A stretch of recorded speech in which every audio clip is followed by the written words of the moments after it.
আসসালামু আলাইকুম এভরিওয়ান, আমি রাকা। আজকে আমি আপনাদের সাথে শেয়ার করব তেলের পিঠে বানানো। তেলের পিঠে আমি আজ প্রথমেই বানাচ্ছি।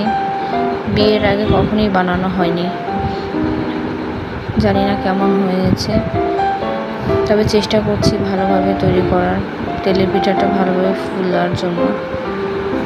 আসলে বিয়ের আগে কোনো মেয়ে কোনো কিছু করে না বা করা লাগে না, কিন্তু বিয়ের পরে প্রত্যেকটা মেয়েই তার প্রিয় মানুষের জন্য কিছু না কিছু তৈরি করার চেষ্টা করে।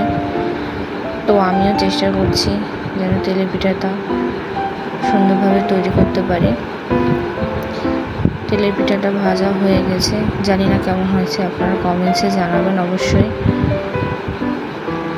আর আমার ভিডিওটি যদি ভালো লেগে থাকে তাহলে অবশ্যই লাইক, কমেন্ট, শেয়ার করবেন।